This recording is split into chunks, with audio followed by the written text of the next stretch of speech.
And given that Harry and Meghan are based in California, it's really striking. You would have thought that the fact they're there with all these rich friends and everything, that should boost donations, but that hasn't happened. So hopefully maybe that will in the future, because it is a charity. It does a lot of good work. Indeed. Now, that's enough about one of the royal family's black sheep. On to another one. Charlotte, Prince Andrew. His living arrangements are back in the news. What can you tell us? Very good question. So he's in Royal Lodge, and part of the deal of him remaining in Royal Lodge is that he upkeeps the house. And last week, some photos came out which revealed it's in basically a state of disrepair. I mean, they can't even put a lick of paint on the outside walls, and there are cracks in the brickwork. So it's looking very, very shoddy indeed. And given that he sort of stayed put and just refused to leave when he was encouraged to do so, And hasn't had that much to do.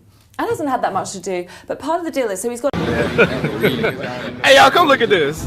an ironclad 75-year lease, but the deal is he's got to pay the upkeep. He pays something like £250 a week or a month rent, but the upkeep is huge. It's astronomical because it's a massive 30-room place. It's about £400,000, I think. And he doesn't have £400,000 because he's just paid a very expensive £12 million payout to a certain young Virginia Roberts. So it seems like he's not keeping his end of the bargain. Now, this could be Charles's moment to say, right, well, your lease Wait for it. is invalid then, you're out after all. And the rumour is that they want Kate and William to move in there because it's this huge regal house and it's kind of fit for a king or a king in waiting. And then he probably would get Frogmore Cottage. But Right. Are you serious? Andrew doesn't think Frogmore Cottage is big enough or grand enough for him. But, you know, his house is basically falling apart. Gosh, I mean, Richard, is this another royal headache for the king that he doesn't need right now, or is it, as Charlotte might suggest, playing into his hands? Very good question.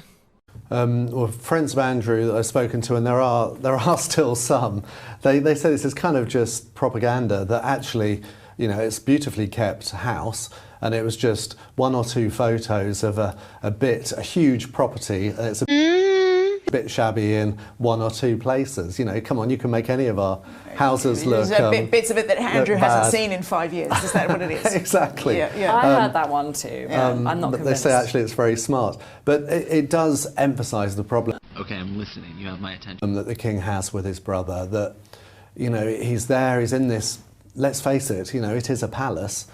What does he do with him? But who else would be there? I mean, honestly, Prince William is not itching to move to Royal Lodge with his family, and then you'd have all the headlines about millions being spent on Prince William's new home. True. You know, in many ways it suits William and Catherine if their uncle Andrew is there and kind of gets the blame or whatever. So I don't think it's a situation that's going to be resolved in any great hurry. The problem is that Andrew views himself as a very grandiose, important part of the royal family, but he's just Are you serious? not anymore. So he says, this is fit for a king and I'm basically king. But he's not, you know, and until he can deflate his own ego and his sense of proportion within the royal family, I don't think they're going to be able to evict him from this place. No, but it's something that needs to be addressed by the king, because the position of Royal Lodge, it can't just be let out on the private market because it's so close to Windsor Castle. Right. That would be a security nightmare. Why is it that you He's serious old, man. think? There are so many people who have that view that you've just expressed about Andrew, that he has that feeling of like he's ordained as royal, he has the right to be there. Why does that persist? That Well, because it's true. I don't think Yeah. until the Queen died, anyone's ever told him anything otherwise. You know, the Queen was always massaging his ego, saying how wonderful and her precious son was. And nobody's dared tell him no for years, until recently. That must be a nice bubble to live in, mustn't it? It's Anyway. surely popped now. But you know what time it is now, don't you? It's time for the Princess Anne section of the show. Good. I feel like it needs its own little musical interlude, but until then, I'll just sort of like herald it thus. But Charlotte, she's been in Canada. What? Doing Yes. First of all, she donned a naval uniform. She looks very good in a naval uniform, so she was looking very regal and sort of power dressing. I loved it, and I know all the fans of Princess Anne will love seeing her. She was She's launching a boat because she is Commodore-in-Chief, Honorary Commodore-in-Chief of the Pacific Fleet. So she was doing that, and I think she squeezed in another couple of engagements, but she flew straight back to the UK again after 2 days. She didn't even give it a week. She really does do that, doesn't she? Okay, I'm listening. You have my attention. Why was it such a whistle-stop trip, Richard? Oh, I think just because it's no-nonsense Anne. She's got her engagements to carry out, she does them, and then, wants to get home and see the horses again. But we should say it's been an important week for Princess Anne in the sense that it was reported that of all the royal engagements so far this year, a third of them have been carried out by Princess Anne. Nobody is surprised by that fact, are they, really, at this point? But for a woman in her 70s... What is he doing? It's a very striking figure. I mean, obviously that's because Prince William hasn't been doing so much because of his wife's illness. We've got no Catherine. There aren't many royals carrying out engagements at the moment. She must... Wait for it. roll her eyes so far back in her head when she hears, people like Meghan talking about the grueling Australian schedule, etc., etc. She must. Yes, I mean, Meghan famously in Fiji wrapped up an event after 8 minutes. Can you imagine what Princess Anne said, oh no, I don't like this, it's a bit overwhelming, so just wrapped it up. I mean, Anne would never do that. Yeah. Long live Anne. Well, royal watchers were delighted to see the King back at Royal Windsor Horse Show a few days ago. Okay. And to celebrate, here are some of our favourite pictures of the event over the years.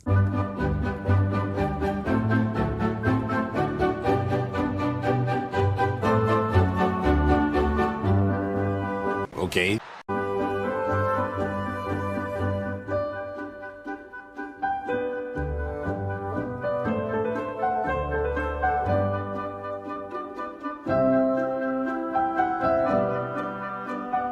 Stop it.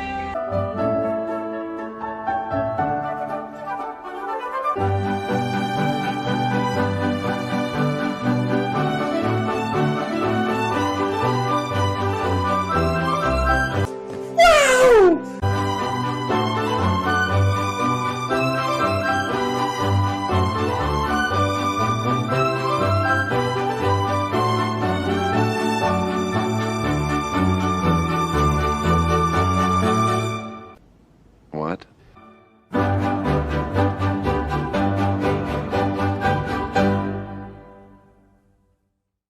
Well, hope you enjoyed that as much as we did. Now, a reminder again, if you don't subscribe to our channel, please do and help us to get over that 250,000 mark. Okay. We can open a bottle of champagne or two. Thanks to Richard and Charlotte and to you for watching. We'll see you next week. Bye-bye. Don't get, he says, I'll take no position at the present moment and I'll address them, but I'm going to restrain you, Giuliani, from doing anything to dissipate the value of that asset in the meantime. He then goes through the list of what is subject to the turnover item. Wait for it. And the only question for me is what falls into the category of sports memorabilia. And I'll do a little separate issue on that. But he says the ownership interest in, here's the addresses for those that are interested, 45 East 66th Street, apartment 10W. That's the New York apartment. That goes over. The Palm Beach County unit, which he says he lives in, although it doesn't look like he does. That is at 315 South Lake Drive, apartment 5D in Palm Beach. That may get turned over. Fact. And then he goes through the bank account is getting turned over. All the Trump claim, the Mercedes-Benz that Lauren Bacall once owned, Reggie Jackson signed photo, Joe DiMaggio signed jersey, about 10 watches of his, including a Rolex, or more watches, probably 15 watches. He likes watches, are all getting turned over. The only thing that I can't make out from the order, to be fair, or the footnotes, is what about the 4 Yankee rings?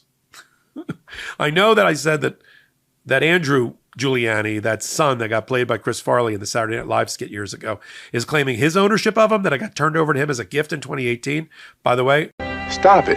I bet you if you pull the tax returns for Rudy Giuliani, IRS, you're not going to see a gift or a value listed because there's a gift limit. And if he gifted it, he needed to list it on his returns. I bet you it's not. And I bet you those rings are going to go to Shea Moss and Ruby Freeman. But it's weird that the judge doesn't mention the rings per se. He did allow Andrew Giuliani to intervene into the case to claim ownership of it. And I think there's a hearing coming up. So for now, I don't think the sports memorabilia is over the rings. Those rings are going to go over, by the way. I think between the tax return issue that I just said and the pictures of Rudy Giuliani wearing all four Okay, I'm listening. You have my attention. rings after 2018, I think they're going to get sold. And they have value. They could be worth $50,000 to $100,000 a piece, because I don't know if you heard, Rudy Giuliani was mayor of New York during 9/11 and got a lot of these things while he was mayor. Okay.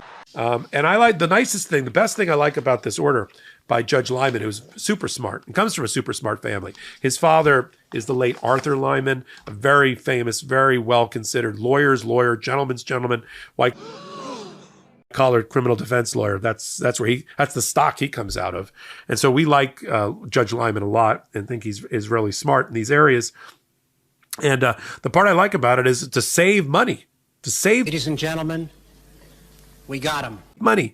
Every dollar he knows is going to go to Ruby Freeman and Shane Moss. He did not appoint a separate receiver that needed to be paid, because professionals get paid out of the estate before it goes over to the creditor. So if you hire a $100,000, $50,000 a month person, they're going to get paid first. So no, we'll make the creditor the receiver. Smart. And when Rudy Giuliani said, we should have a magistrate judge that is going to be able to resolve certain these issues. Stop it. No, I'm going to resolve the issues. We don't need another judge delaying things further. And we got hearings coming up at the end of the month. Denied. That's the order. And that is the Legal AF Around and Find Out edition of This Hot Take. I'm Michael Popok. I sit at the intersection. Ladies and gentlemen, we got him. Of law and politics in two places, Midas Touch, and on our companion channel, Legal AF, on YouTube. You can find us at Legal AF MTN. So until my next hot take or my next podcast, Legal AF, I'm Michael Popok, and I'm reporting. Is Prince Harry about to be cut off even further from his family and his home country? What is Prince William planning for Trooping the Colour? Does the King want to spend more time with Archie and Lilibet? We'll answer all those and more in another packed show.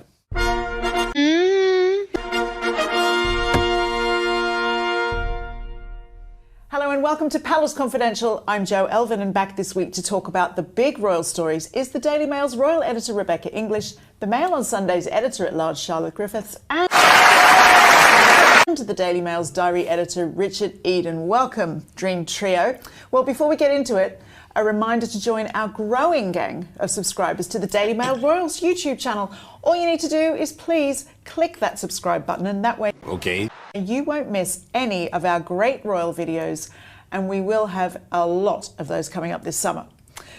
Let's get going. Our Rebecca is back from France, where she was covering the royal involvement in the D-Day commemorations, of course, for the 80th anniversary.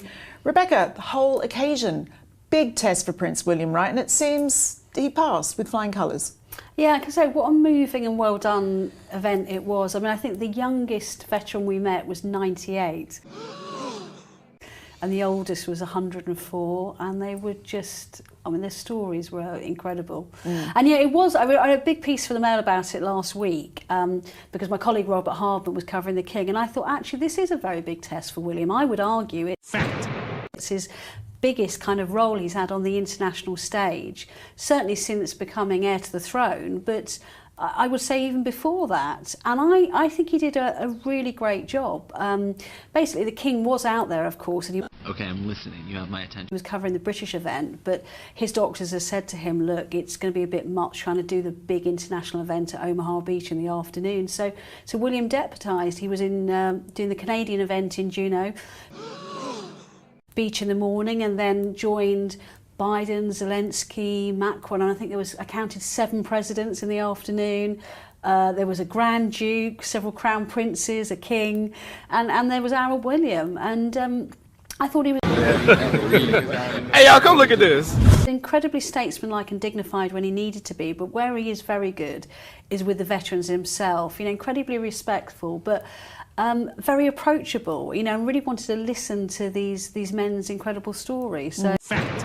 Yeah, I think it was a big tick for him. Amazing. Now, Richard William has been praised from all sorts of quarters, hasn't he, for his statesman-like appearance? People have sort of said, he's entering his sort of statesman era. And That That doesn't make sense. I mean, obviously, it's Eras are very popular with Taylor Swift in town. Everyone's got to have one. I think, it's sad in a way that he's having to stand in for his father. Ideally, we would like to see the king carrying out these duties, but it's been really reassuring to have him, William, doing them. He's carried them off with aplomb, and I think it hasn't just been in Normandy as well. There've been other events this week. There was one very Wait for it.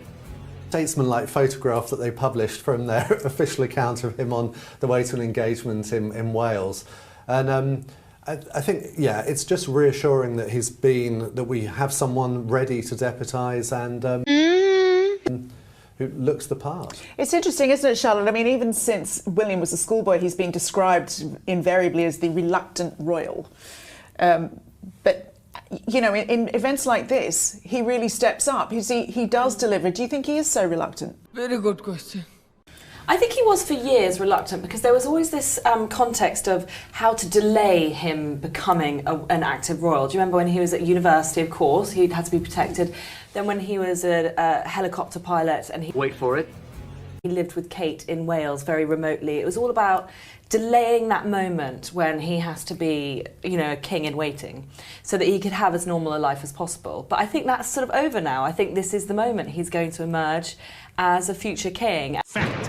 And I think it's been a long process of accepting, I think, for him. But I think he's sort of there, he's done it now. Now, obviously, lots of effusiveness for William there from our panel and all sorts of places. But Rebecca, the French president's wife, Brigitte Macron, Stop it.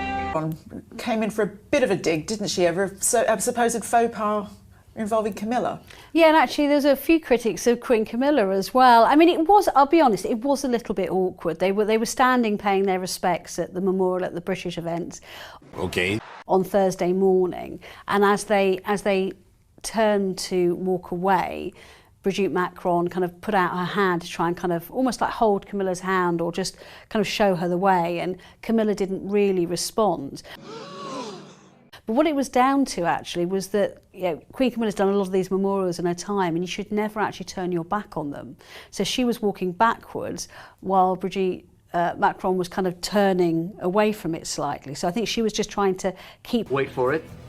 her lane, for want of a better word. It was a little bit awkward, but I was with the women in Paris last year and they got to know each other very well, and there was a genuinely warm relationship there. And I think at the end of the day, it's almost a bit unseemly to kind of go on about it. Okay, I'm listening. You have my attention. Because they were there actually respecting, the thousands of men who laid down their lives for their respective countries. Is it true, Richard? I think the way the late Queen used to do things, that it was very much a no-go to